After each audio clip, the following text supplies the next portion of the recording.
زنا کرنے والے شخص کو گناہ سے روک سکتے ہیں، قتل نہیں کر سکتے، چاہے جائے کہ آپ کسی کو مذہب کی بنیاد پر. آج یہ بہت ہمارے معاشرے کا ایک نازک مسئلہ بن گیا ہے کہ ہم مذہب کی بنیاد پر کسی دوسرے شخص کو پہلے کافر قرار دیتے ہیں اور پھر خود ہی قتل کر دیتے ہیں. بہت ہی یوں سمجھیے کہ ہمارے معاشرے کا تباہی کا ایک سبب ہے. پہلی بات تو یہ کہ ہم کسی شخص کو کافر کس بنیاد پر قرار دے سکتے ہیں؟ ہمارے پاس کوئی اتھارٹی نہیں ہے. جب ہم کسی کو مسلمان نہیں کر سکتے ہیں تو کم سے کم یہ ظلم تو نہ کریں کہ کسی کلمہ گو کو کافر قرار دیں. اگر کوئی آپ کے سامنے ایسا عمل کر بھی رہا ہے تو پھر آپ کی ذمہ داری کیا ہے؟ پھر آپ کا عمل کیا ہے؟ آپ کسی کی جان ہرگز نہیں لے سکتے ہیں. اور یہ معاشرہ اسلامی معاشرہ ہے، پہلا ہمارا یہ دعویٰ ہے. اور اگر یہ معاشرہ غیر مسلم معاشرہ بھی ہو پھر بھی آپ نے اس جرم کو، اس گناہ کو، اس عمل کو عدالت میں ثابت کرنا ہے. حضرت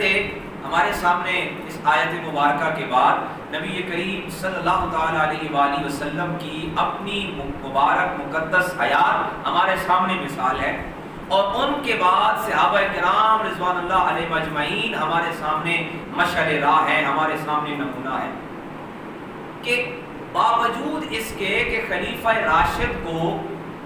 خلافت کے ساتھ حاکم ہونے کا مرتبہ حاصل ہے اور فیصلہ کرنے کا اختیار حاصل ہے، اس کے باوجود سیدنا ابو بکر صدیق رضی اللہ تعالیٰ عنہ، امیر المومنین سیدنا عمر بن الخطاب رضی اللہ تعالیٰ عنہ، سیدنا عثمان ذی النورین رضی اللہ تعالیٰ عنہ، اور مولائے کائنات علی بن ابی طالب علیہ السلام، حضرت امام حسن، یہ وہ افراد خاص ہیں جن سے خلافت تشکیل پاتی ہے. اور ان کی زندگی اس بات کی گواہ ہے کہ انہوں نے ہمیشہ اپنے آپ کو قانون کے زیر دست رکھا، زیر نگین رکھا. جب عدالت نے بلایا، جب قانون نے بلایا تو امیر المومنین ہونے کے باوجود، خلیفۃ المسلمین ہونے کے باوجود، حاکم وقت کی اتھارٹی ہونے کے باوجود، یہ افراد خاص، یہ امت کے اہم افراد، یہ جن کو نبی رحمت آقا کریم صلی اللہ تعالی علیہ وآلہ وسلم کی خاص قربت، خاص معیت حاصل ہے، اس کے باوجود یہ عدالت میں پیش ہوتے ہیں،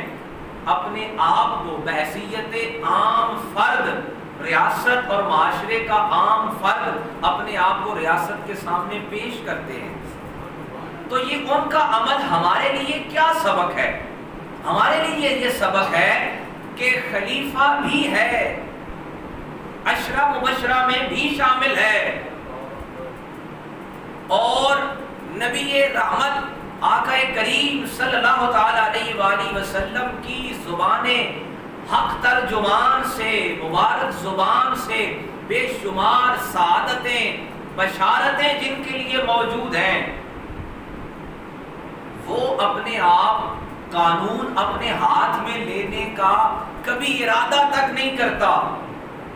اور کوئی آج کلمہ پڑھنے والا یہ کہے کہ میں کسی شخص کو اس کے کافر ہونے کی سبب قتل کر رہا ہوں، تو حاضرین محترم، ہم پھر کبھی بھی اسلامی معاشرے کی منزلت کو نہیں پہنچ سکتے، ہم اس کی بو تک نہیں پہنچ سکتے،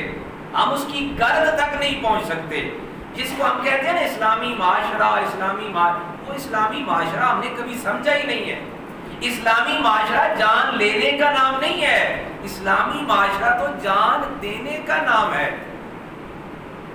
وہاں تو یہ عالم ہے کہ امیر المومنین، نائب رسول، خلیفۃ المسلمین لوگوں کی بھوک کے خیال سے اپنے بستر پر سوتا نہیں ہے، چاہے جائے کہ وہ قانون اپنے ہاتھ میں لے اور لوگوں کی جان اپنے ہاتھ سے لے لے. حاضرین محترم، یہ مزاج بدل گیا ہے. ہم نے اسلامی معاشرت کا مزاج اپنے مزاج سے بنا لیا ہے، اور قرآن مجید کی آیت ہمیں بول بول کر بتا رہی ہے کہ من قتل نفسا بغیر نفس او فساد فی الارض فکأنما قتل الناس جميعا، کہ جس نے ایک ذی نفس کا قتل کیا اس نے سارے انسانوں کا قتل کیا، ومن احیاها، اور جس نے حیات دی، اللہ اکبر، یہ کیا منزل ہے، یہ کیا مرتبہ ہے، حالانکہ حیات رب دیتا ہے نا جی، ہم تو اس بات کے قائل ہیں کہ حقیقی حیات رب ہی دیتا ہے، مگر قرآن یہ کہلوا رہا ہے کہ معاشرہ بھی حیات دیتا ہے، اس سے شرک لازم نہیں آتا۔ قرآن مجید کے الفاظ ہیں وَمَنْ أَحْيَاهَا، اور جس نے حیات دی ایک کو، فَكَأَنَّمَا أَحْيَا النَّاسَ جَمِيعًا، بس ایسا جیسے اس نے سارے انسانوں کو حیات دی۔ ایک شخص کو، اب اس پہ حضرت عبداللہ ابن عباس کی تفسیر کا میں ایک بس حوالہ دوں گا۔ حضرت عبداللہ ابن عباس جن کو صحابہ کرام رضوان اللہ علیہم اجمعین میں یہ منزلت حاصل ہے، یہ مرتبہ حاصل ہے کہ سرکار دو عالم آقا کریم صلی اللہ تعالی علیہ وآلہ وسلم بارہا مرتبہ فرماتے ہیں کہ قرآن سمجھنا ہے تو عباس کے بیٹے عبداللہ سے سمجھ لو، اور صحابہ کرام اپنی محفل میں، اپنی نشست میں یہ کہا کرتے ہیں، بشمول حضرت عمر بن الخطاب، حضرت ابوبکر صدیق رضی اللہ تعالیٰ عنہ، آپ بھی فرمایا کرتے ہیں کہ جب ہم نے قرآن کے کسی مسئلے کو سمجھنا ہوتا ہے تو ہم اس نوجوان یعنی عبداللہ ابن عباس سے سمجھتے ہیں۔ حضرت عبداللہ ابن عباس اس آیت کی تفسیر میں فرماتے ہیں کہ اس سے مراد یہ ہے زندگی تو رب ہی دیتا ہے، مگر یہ جو قرآن کا یہ کہنا ہے کہ احیا الناس، سارے لوگوں کو حیات دیتا ہے، یہ کیا مطلب ہے کہ جب کوئی کسی نبی کا، نبی کے کام میں اس کا دست و بازو بنتا ہے تو اس کو اجر و ثواب نبی جیسا ملتا ہے، اور جب کوئی کسی عالم کے، کسی مجاہد کے، کسی فقیہ کے، کسی مفتی کے کام میں اس کا سہارا و معاون اور مددگار بنتا ہے تو اس کو اس کے ثواب سے حصہ ملتا ہے۔ یہ ایسے ہی ہے کہ جیسے کوئی مجاہد جہاد پہ جا رہا ہے، اور حدیث مبارکہ موجود ہے کہ ایک وہ جو تلوار سے لڑے، اور صحابہ کرام نے پوچھا کہ یا رسول اللہ جو جہاد میں نہیں جا سکے، آپ نے فرمایا جنہوں نے جانور پالے اس نیت سے کہ ہم جہاد کی تلوار نہیں چلا سکتے اور میرا جو جانور ہے یہ جہاد میں شریک ہوگا، تو ان کا ثواب اتنا ہی ہے۔ حضرت عبداللہ ابن عباس فرماتے ہیں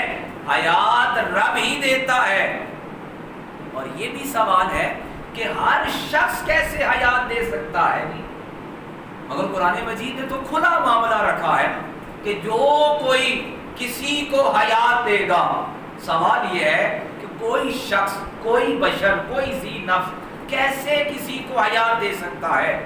اب اس پر آگے چل کر جنہوں نے شرح لکھی عبداللہ ابن عباس کی تفسیر پر، وہ یہ عرض کرتے ہیں کہ عبداللہ ابن عباس یہ عقدہ کھول رہے ہیں کہ یہ حیات دینے کا مطلب یہ ہے کہ جس نے کسی کو کلمہ پڑھایا،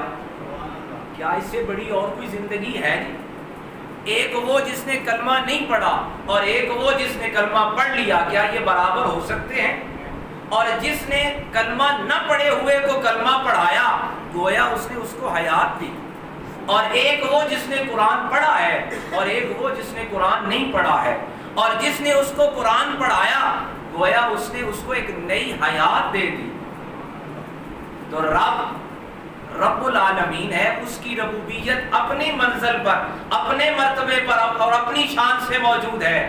مگر وہ یہاں فرما رہا ہے جس طرح انبیاء کے لیے قرآن مجید نے بارہا مرتبہ بتایا کہ کبھی حضرت ابراہیم کے لیے، کبھی حضرت موسیٰ کے لیے، کبھی حضرت عیسیٰ کے لیے کہ انہوں نے فلاں کو زندگی دی، انہوں نے فلاں کو زندہ کیا۔ یہاں قرآن مجید نے فرمایا وَمَنْ أَحْيَاهَا فَكَأَنَّمَا أَحْيَا النَّاسَ جَمِيعًا، کہ ایک قتل ساری انسانیت کا قتل ہے،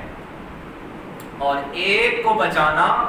ایک ذی نفس کو حیات دینا، یہ ساری انسانیت کو حیات دینے کے مترادف ہے۔ ہاں پھر بھی معاملہ، اب اس پہ دین فطرت کا مزاج سمجھیے کہ جرم کی ڈیفینیشن اور وضاحت کر دی کہ قتل ہے، اور اس پر اس کا نتیجہ بھی بتا دیا کہ ایک قتل ساری انسانیت کے قتل کے مترادف ہے، اور حیات کا معاملہ کھلا رکھا۔ حیات ظاہر ہے کہ اب کوئی کسی کو نیا پیدا تو نہیں کر سکتا نا جی۔ چلیں اگر آپ یہ کہیں کہ طب کے شعبے سے وابستہ جو شخص ہیں، جو افراد ہیں، وہ یہ کام کر رہے ہیں، تو پھر قرآن مجید نے اس کو مخصوص کیوں نہیں کیا؟ اس کو کھلا کیوں رکھا؟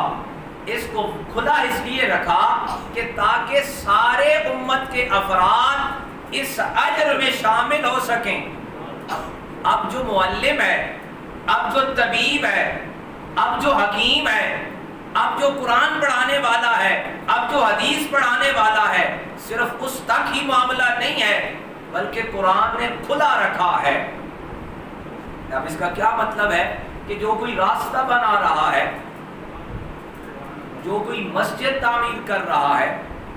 جو کوئی جس صورت میں کسی بھوکے کو کھانا کھلا رہا ہے، کسی پیاسے کو پانی پلا رہا ہے، الغرض زندگی کے وہ سارے کام جہاں سے زندگی پنپتی ہے، جہاں سے زندگی بچتی ہے، جہاں سے زندگی پرورش پاتی ہے، وہ سارے کام اس اجر میں شامل ہیں کہ اس کو ساری انسانیت کو حیات دینے کا اجر ملنے والا ہے۔ تو حاضرین محترم، میں اس بات پر اپنی بات ختم کر رہا ہوں جہاں سے شروع کی کہ اسلامی معاشرہ جان دینے کا نام نہیں ہے کہ آپ جو ہے لوگوں کی اس بنیاد پر زندگیاں لینا شروع کر دیں کہ فلاں شخص کا جو ہے عقیدہ ایسا ہو گیا ہے، فلاں شخص کا نظریہ ایسا ہو گیا ہے۔ یہ اختیار ریاست کے پاس ہے، قانون کے پاس ہے اور آئین کے پاس ہے۔ اور میں نے جیسے پہلے عرض کیا کہ باوجود اس کے کہ جب ہم بڑے بڑے جرائم جن میں زنا ہے، چوری ہے، قتل ہے، اس کے باوجود کسی بھی شخص کو انسانی معاشرے میں رہتے ہوئے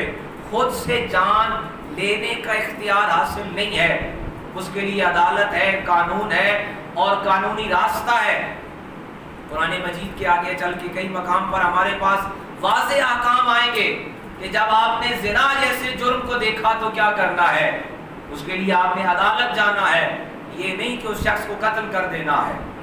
تو اس لیے اسلامی معاشرہ ہم سے یہ تقاضا کرتا ہے کہ ہم قرآن مجید کے ان واضح احکام کو اپنی زندگیوں میں، اپنے مزاج میں، اپنی فکر میں اپنائیں، اور ہمارے معاشرے میں یہ جو عدم برداشت ہے اس کو کم کرنے کی، ختم کرنا تو شاید مشکل ہو جائے، اس کو کم کرنے کی بہرحال ہر شخص کو ہر سطح پر ہر جگہ پہ ضرورت ہے کہ ہم اپنے معاشرے میں برداشت کو لائیں۔ آج ہم مذہب کی بنیاد پر ہمارے معاشرے میں جو بڑھتا ہوا قتل ہے یہ ہمارے لیے سوالیہ نشان ہے، اور پھر اسی وجہ سے ہمارے جرائم کی شرح بڑھ رہی ہے۔ اور وہ کس وجہ سے ہے کہ ہر شخص قانون اپنے ہاتھ میں لینے پر بے خوف ہو گیا ہے، نڈر ہو گیا ہے، اسے پرواہ نہیں رہی